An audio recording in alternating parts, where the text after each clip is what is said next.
귀중한 말씀입니다. 우리의 삶 속에 가장 중요한 문제는 사랑의 문제입니다. 왜 사랑의 문제냐면 누구를 대하든지 또 우리가 하나님을 대하든지 그 사랑하는 만큼 그분을 대하는 것이기 때문에 그렇지 않습니까? 우리가 누구를 대하든지 간에 뭔가가 조금 불편함이 있다고 하는 것은 깊은 사랑이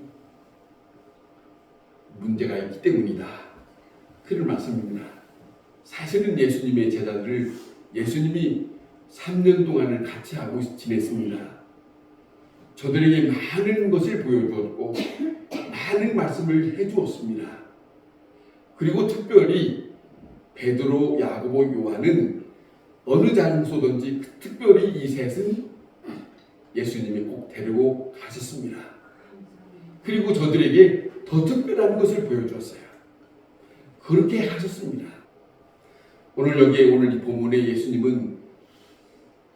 예수님은 부활하시고 난 다음에 제자들이 다 흩어졌어요. 제자들이 어디인가 하시고 예수님은 갈릴리 바닷가 해변으로 가십니다. 그곳에서 예수님의 제자들이 그물을 던지고 물고기를 잡는 그 모습을 저 멀리서부터 물끄러미 바라보시면서 점점 가까이 다가옵니다. 그리고 저들을 대하는 그런 입장이 여기에 있습니다. 그런데 이 제자들과 함께 있을 동안에 베드로에게 예수님은 아주 중요한 말씀을 묻습니다. 우리가 여기에 보면 있는 것처럼 네가 다른 사람들보다 더 나를 사랑하느냐? 사랑을 묻습니다. 너는 다른 사람들보다 더 나를 사랑하느냐? 묻습니다. 여기 베드로의 본 이름은 시몬입니다. 시몬인데 그가 예수님과 함께 만나서 너희가 나를 누구라 하느냐 하실 때 신앙 고백한 것이 마태복음 16장이 나오는데 그 16장에서 베드로가 신앙 고백을 합니다. 신앙 고백하는 것을 들으시고 그 다음에 그에게 칭찬하고 그 다음에 이 시몬의 이름을 주님은 바꾸어서 일러줍니다. 네 이름을 이제는 시몬이라 하지 말고 베드로라 하라. 그 베드로의 이름 자체는 뜻은 반석이라는 뜻이에요. 그렇게 바꿔줬는데 그렇게 3년 동안 있을 때에 불렀습니다. 베드로라고. 그런데 지금 이 시간에는 베드로라 부르지 아니하시고 전에 주님 만나기 전에 불렀던 시몬이라고 하는 이름을 부릅니다. 아마 예수님은 여기에서 이 시몬아 했을 때에 이 시몬아라고 하는 말 속에는 마음의 뭔가를 담고 말씀하셨을 거라고 생각합니다. 그런 내용이 여기 담겨져 있습니다. 베드로의 생애를 보면 예수님과 함께 지내는 동안에 참으로 남기지 말아야 할 그런 허점이 있습니다. 실수가 있습니다. 여러 번 있습니다만은 잠깐 몇 개를 우리가 함께 보면 우리가 다 아는 대로 예수님이 잡혀가고 예수님이 공의 앞에 재판을 받으실 때에 저쪽에서 불을 쬐면서 함께 베드로가 있었습니다. 그 자리에 어느 자그마한 계집녀라고 합니다. 여인이 베드로를 가르치면서 하는 말입니다. 당신도 갈릴리 사람이 아니냐? 당신도 갈릴리 사람이 아니냐라고 하는 물음은 당신도 예수와 함께 있었던 사람이 아니냐라고 하는 말이에요. 그 질문을 했을 때에 이 베드로는 그 자리에서 예수님은 재판장 앞에 자기가 보는 저 앞에 뻔히 바라보는 그 자리에서 아니요, 나는 예수의 제자가 아니요. 그리고 부인하고 맹세하고 저주까지 합니다. 엄청난 그런 장면을 그의 생애 속에 있습니다. 그 다음에 또 하나는 이렇게 부끄러운 베드로가 예수님이 부활했다고 하는 예수님을 만나게 됩니다. 예수님이 여러 차례 만나 주었습니다. 여러 차례 만나 주었지만은 베드로의 마음에는 지난날에 자기 자신이 예수님 앞에 부끄러운 그 모습이 여기서 떨칠 수가 없어서 그것 때문에 예수님을 대하는 것이 상당히 힘들었던 모양입니다. 베드로는 자기에게 주어진 소중한 사명을 버리고 예수님 만나기 전에 가졌던 직업, 물고기 잡는 업으로 다시 돌아갔습니다. 다시 말하면 부활했던 예수님을 만났지만은 그 예수님을 저버리고 다시 예수님과 만나기 전에 있었던 그 자기의 일을 하기 위해서 갔더라는 것이죠. 이런 장면입니다. 자, 생각하면 너무나도 힘든 시간입니다. 자, 그런데 예수님은 오늘 이 본문에 있는 것처럼 예수님은 베드로가 있는 곳에 찾아오셔요. 신이 찾아오셔요. 찾아오시는 예수님은 베드로의 지난 과거를 생각하지 않습니다. 찾아오셔서 그를 대할 때에 지난 과거의 일을 묻지 않습니다. 이것이 주님의 모습입니다. 아주 중요한 모습이에요. 자, 그리고 난 다음에 조반을 준비하고 자, 조반을 먹은 후에 조용히 베드로에게 묻는 말입니다. 너는 나를 사랑하느냐? 너는 나를 사랑하느냐? 그 물음을 다시 묻습니다. 다시 말하면 오늘 이 본문의 우리말로서는 그냥 사랑하느냐고 묻지만은 그렇게 돼 있지만은 원문은 그 사랑이 다른 표현입니다. 하나는 아가페에 대한 사랑이 있고 그 다음에 엘로스라고 하는 사랑이 있고 그 다음에 종류가 달라요. 우리가 쓰는 거. 우리는 하나로 다 통하지만은 그 예수님 당시에 그곳에서 쓰여질 때는 이 사랑이라는 표현이 다릅니다. 주님은 여기서 묻기를 아가페 사랑, 희생적인 사랑. 네가 나를 사랑하듯 희생적으로 사랑하느냐 그렇게 물은 거예요. 그냥 사랑하느냐가 아닙니다. 그런데 베드로는 대답하기를 어떻게 대답하느냐 하면은 그냥 알고 지내는 친분적으로 주님을 사랑합니다 라고 말을 했습니다. 주님은 그 얘기에 대해서 다시 뻔히 알면서도 예수님은 다시 묻습니다. 너는 나를 사랑하느냐? 계속적인 질문을 합니다. 그런데 이 베드로는 말하지 않습니까? 내가 주님을 사랑하는 것을 주님은 아시지 않습니까? 내가 주님을 사랑하는 것 주님이 아시지 않습니까? 이거는 이렇습니다. 사랑의 주권을 주님 앞에 넘기는 시간이에요.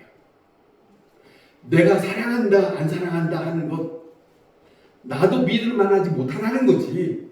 지난날 자기 자신을 아니까 돌이켜보니까 나는 너무나 불완전하고 온전한 사람이 못된 것을 자기 자신은 아는 지금 이 시간에 주님이 묻는 그 물음에 확실하게 주님이 나에게 묻는 그 사랑을 내가 한다고 하는 말을 못하는 거예요.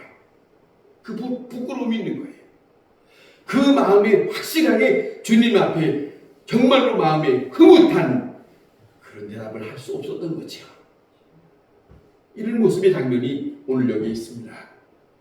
내가 사랑한다는 말을 사실로 할 수 없어요.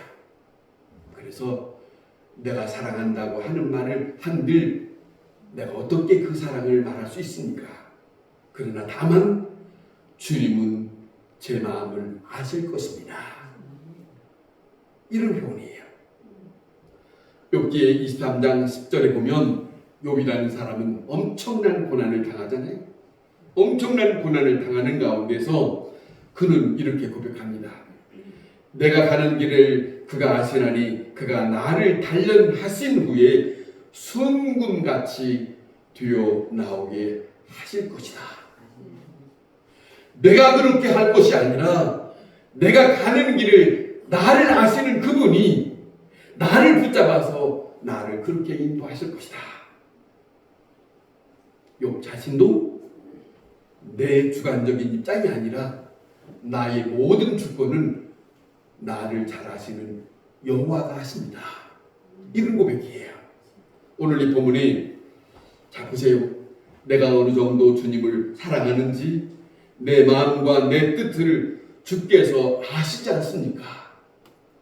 그래, 그런 거예요. 그렇잖아요.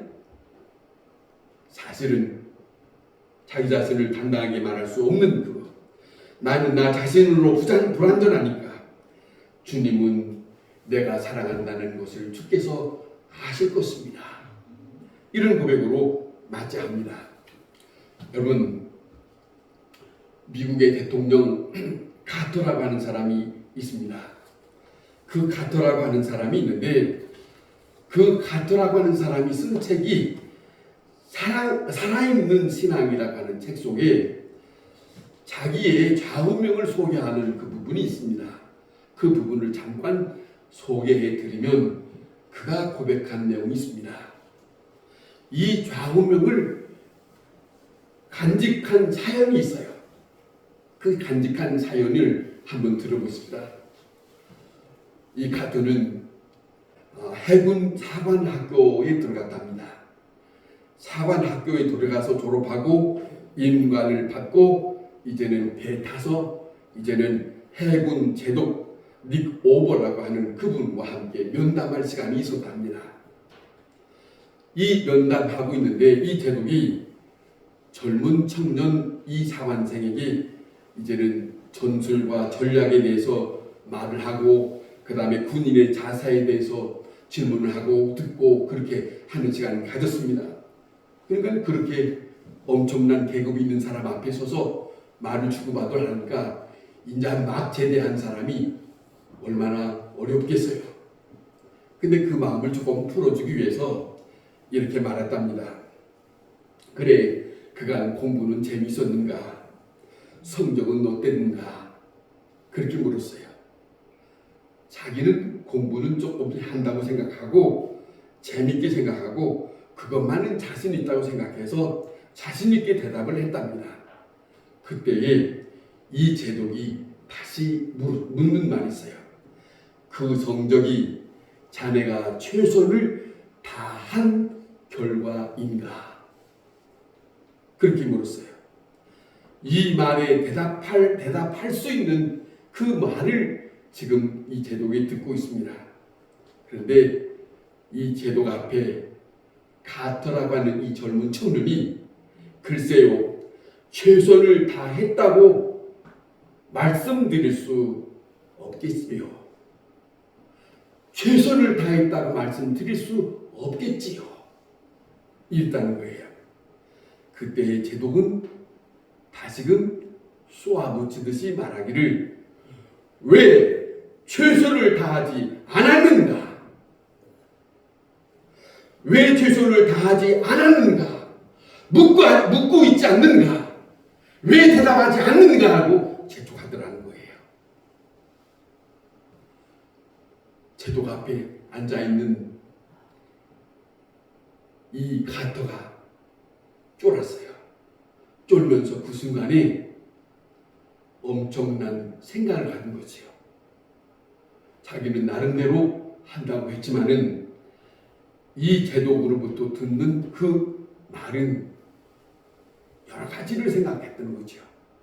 지난날에 내가 살았던 삶을 돌이켜보는 거예요. 내가 어느 만큼 최선을 다했는가? 아니, 또 하나는 두고두고 생각하는 것은 내가 인생을 다 살고 난 후에 주님 앞에 갔을 때 주님께서 내게 물으실 것이 아닌가? 너는 왜 최선을 다하지 않았는가? 그 말할 때 나는 뭐라고 말할 수 있을까? 그 생각을 떨칠 수 없더랍니다. 여러분, 이 가트는 나중에 대통령이 되었는데 본래 이 사람은 예수를 믿는 사람이었어요. 대통령이 되고 난 다음에 백악관에서 직무하고 자기 고향에 가서 주일학교 학생들을 가르치는 일을 했습니다. 자기가 하나님을 믿는 사람으로 대통령직도 중요하지만 하나님께서 내게 맡겨진 일이 있다. 그 어린 주일학교 학생들을 나는 몰라 할 수 없다.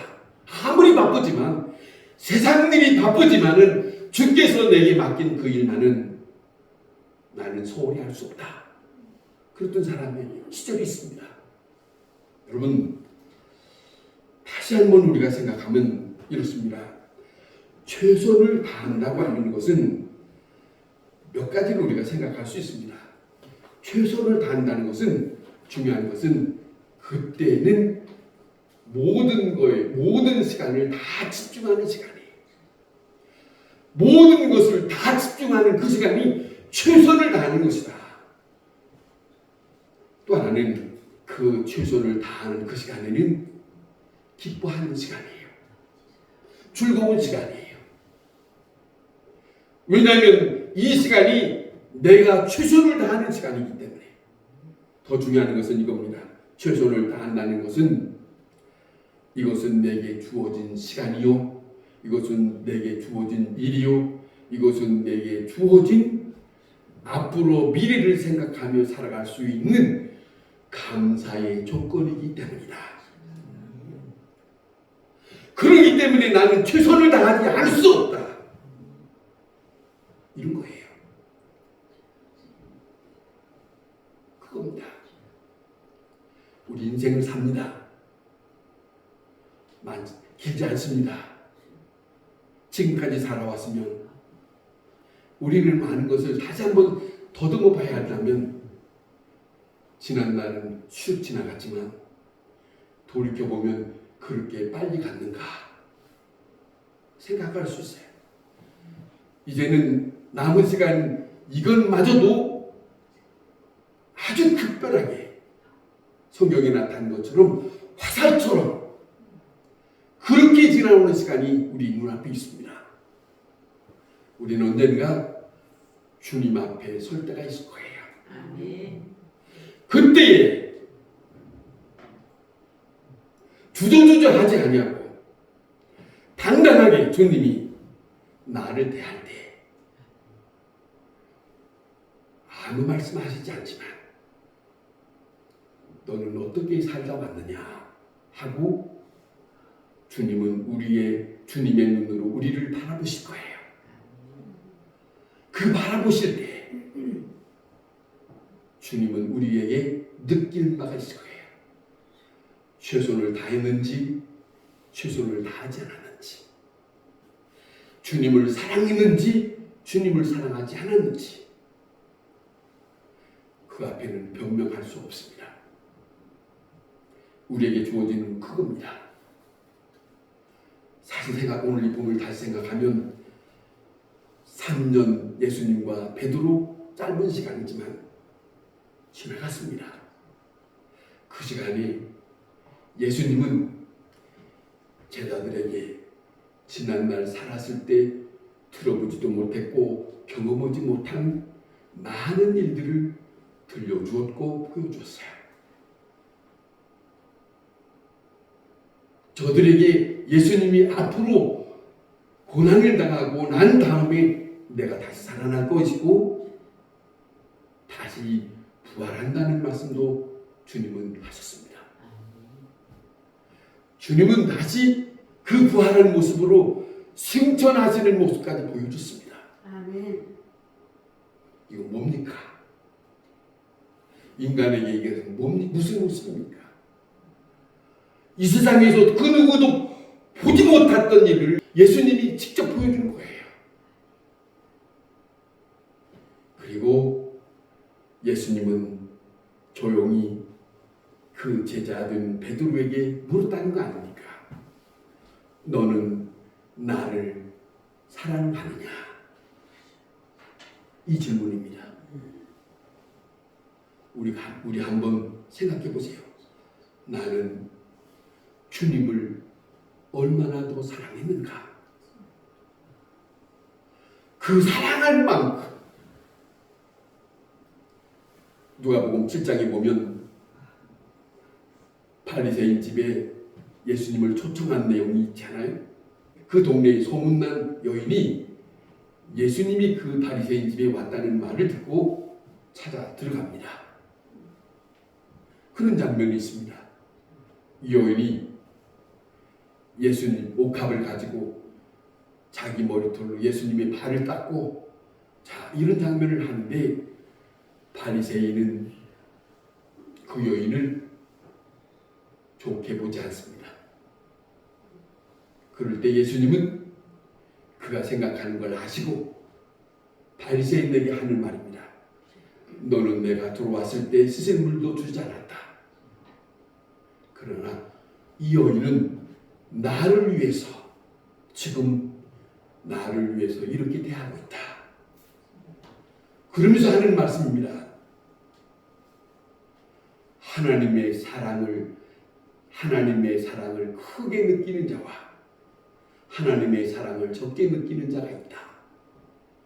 그 내용 속에 그 말씀하십니다. 하나님의 사랑을 크게 느끼는 자는 내가 말할 수 없는 너무너무 잘못된 죄인입니다. 내가 너무너무 못된 죄인입니다. 이렇게 느낀다는 거죠. 그렇게 느낀 사람이 하나님의 사랑을 크게 느낀다는 거죠. 그런데 내가 죄인이라는 것을 조그맣게 몰라요. 그 사람은 그만큼 하나님의 사랑을 그만큼 안다는 거죠. 그렇게 표현합니다.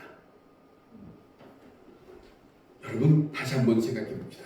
예수님은 오늘 이 본문에 보면 이 말씀하시고 난 다음에 이런 내용이 밑에 있는데 그 말씀하시고 이렇게 걸어갈 때 이 내용 속에 이렇게 되어 있습니다.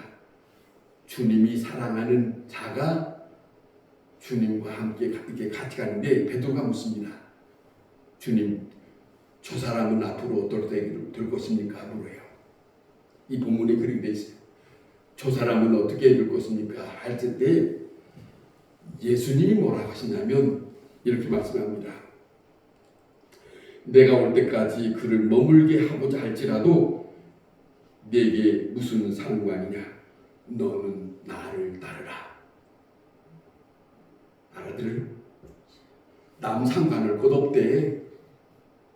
너만 나와 관계야. 너 내가 말해줬잖아.